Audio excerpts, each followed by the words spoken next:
Assalamualaikum warahmatullahi wabarakatuh. Pada video kali ini, saya akan menjelaskan topik terkait dampak Omnibus Law dalam perencanaan tata ruang dan sektor pertanian. Perkenalkan, nama saya Desinta Indriani, NIM 19 1050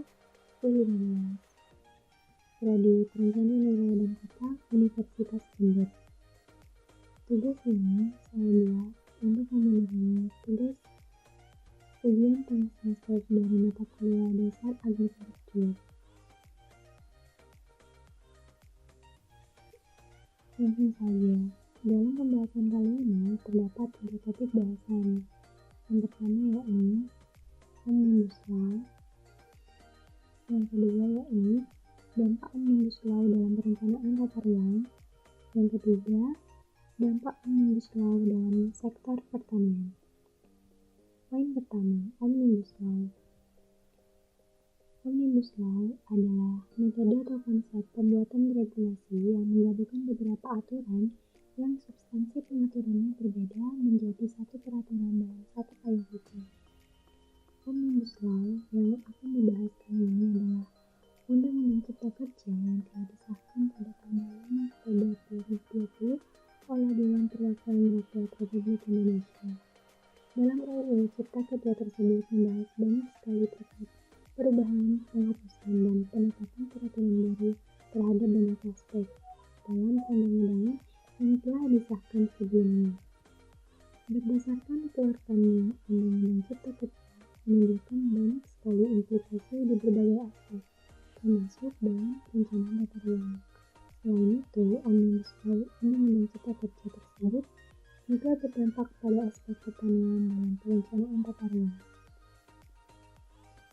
Selanjutnya, poin kedua, dampak Omnibus Law dalam perencanaan tata ruang,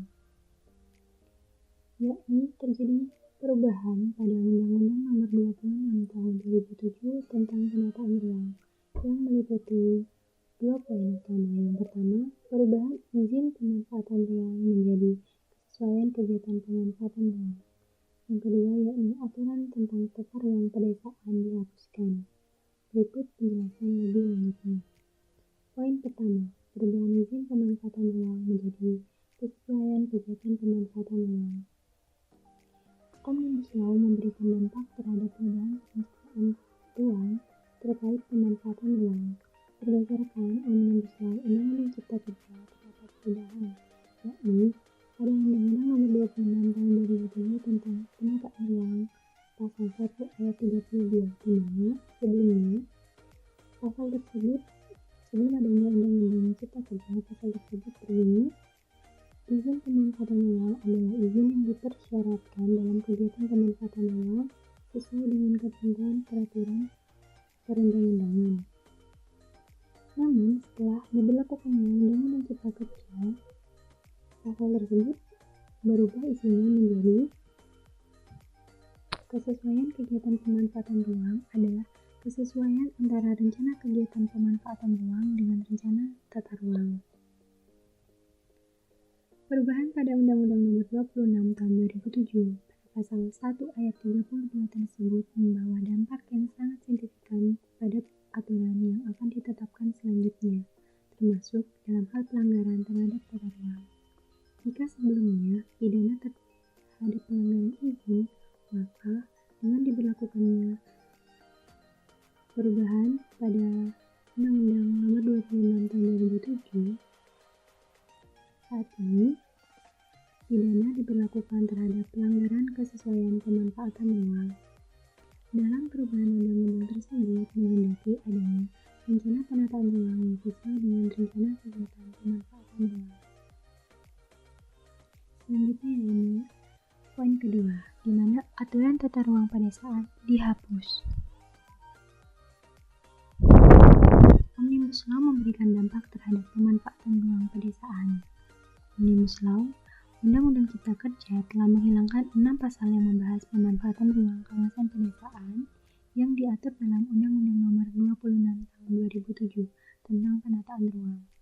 Terkait pemanfaatan ruang kawasan pedesaan, 6 pasal yang dihapus dalam Undang-Undang Cipta Kerja yakni Pasal 49 hingga Pasal 54. Pada 6 pasal terkait pemanfaatan ruang pedesaan yang dihapus dalam Undang-Undang Cipta Kerja berisikan kebijakan sebagai berikut. Yang pertama, Pasal 48 ayat A yang menyebutkan jika kawasan pedesaan dapat berbentuk kawasan agropolitan yang merupakan konsep dengan basis ekonomi pertanian. Yang kedua, Pasal 49 hingga Pasal 51 membahas mengenai rencana tata ruang kawasan pedesaan merupakan bagian wilayah kabupaten adalah bagian rencana tata ruang wilayah kabupaten.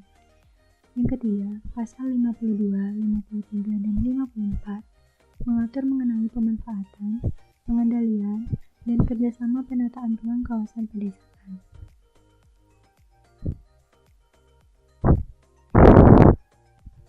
Poin yang ketiga, dampak Omnibus Law pada sektor pertanian, yakni terjadinya perubahan Undang-Undang Nomor 41 Tahun 2009 tentang perlindungan lahan pertanian pangan berkelanjutan.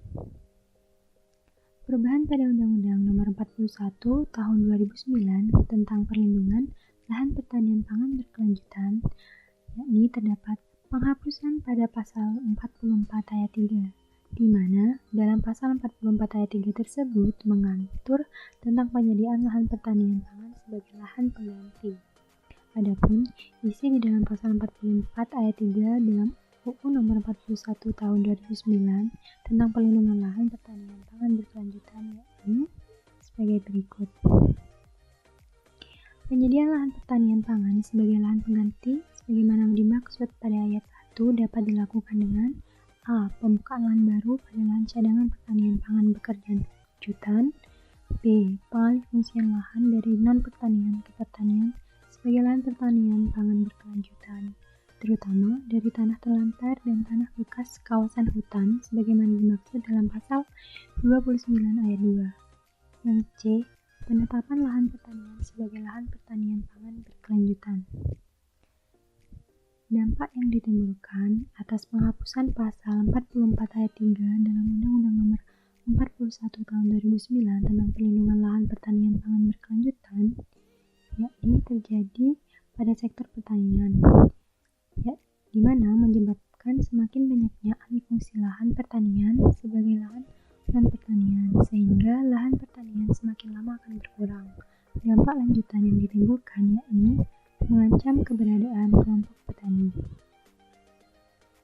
Selanjutnya yakni terjadi perubahan Undang-Undang Nomor 2 Tahun 2012 tentang pengadaan tanah bagi pembangunan untuk kepentingan umum. Perubahan pada Undang-Undang Nomor 2 Tahun 2012 tentang pengadaan tanah bagi pembangunan untuk kepentingan umum terdapat perubahan pada Pasal 8 dan 10, di mana dalam pasal tersebut mengatur tentang pengadaan tanah. Perubahan yang terjadi yakni dengan penambahan peraturan baru. Yang pertama kita akan membahas isi di dalam Pasal 8.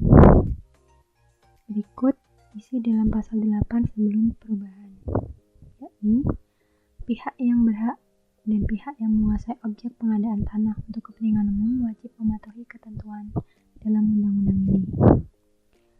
Berdasarkan disahkannya Undang-Undang Cipta Kerja, Pasal 8 mengalami penambahan isi baru di dalamnya, yakni yang pertama, pihak yang berhak dan wajib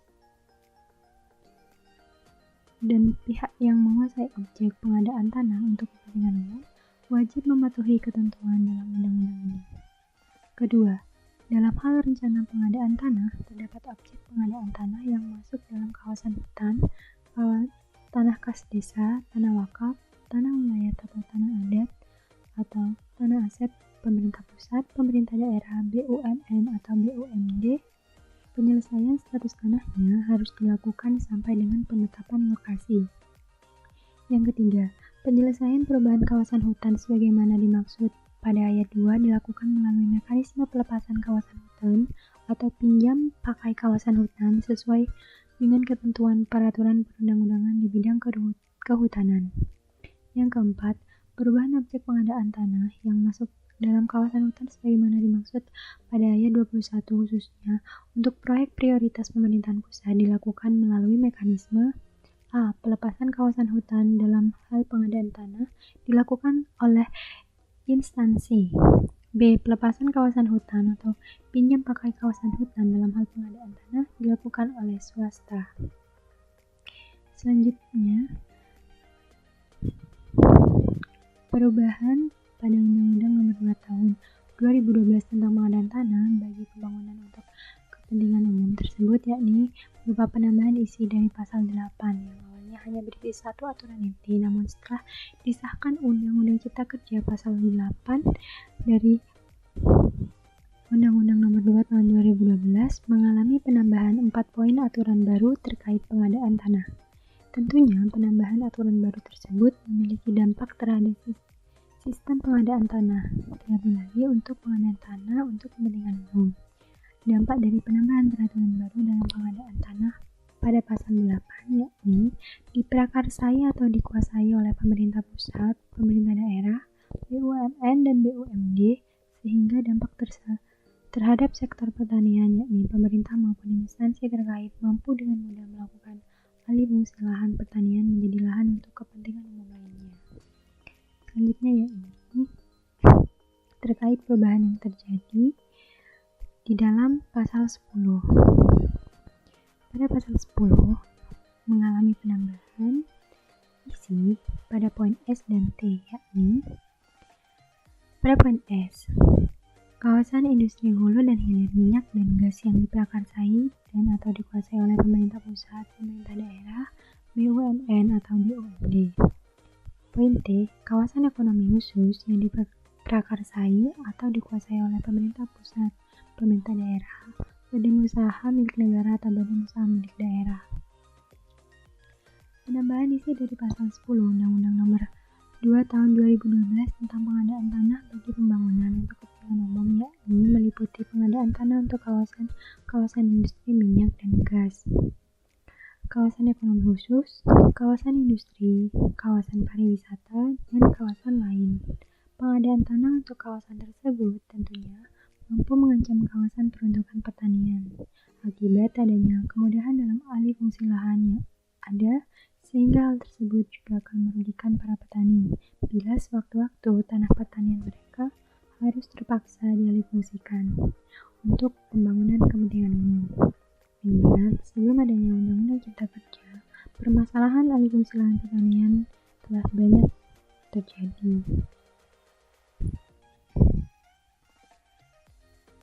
Kesimpulan. Adapun kesimpulan dari pembahasan kali ini yakni adanya Undang-Undang Cipta Kerja yang disahkan pada tanggal 5 Oktober 2020 menimbulkan banyak implikasi di berbagai aspek, termasuk dalam perencanaan tata ruang. Selain itu, adanya Undang-Undang Cipta Kerja tersebut juga berimplikasi langsung terhadap sektor pertanian. Pada perencanaan tata ruang, pengaruh dari Undang-Undang Cipta Kerja tersebut yakni pada perubahan kebijakan pada kegiatan pemanfaatan ruang, di mana dalam peraturan yang baru menghendaki adanya pemanfaatan ruang harus mengalami kesesuaian kegiatan pemanfaatan ruang dengan rencana kegiatan pemanfaatan ruang, bukan lagi perkara izin kegiatan pemanfaatan ruang. Selain itu, aturan tata ruang pedesaan yang dihapus mengakibatkan dampak bagi sektor pertanian. Itu saja yang bisa saya sampaikan, kurang lebihnya mohon maaf. Wassalamualaikum warahmatullahi wabarakatuh.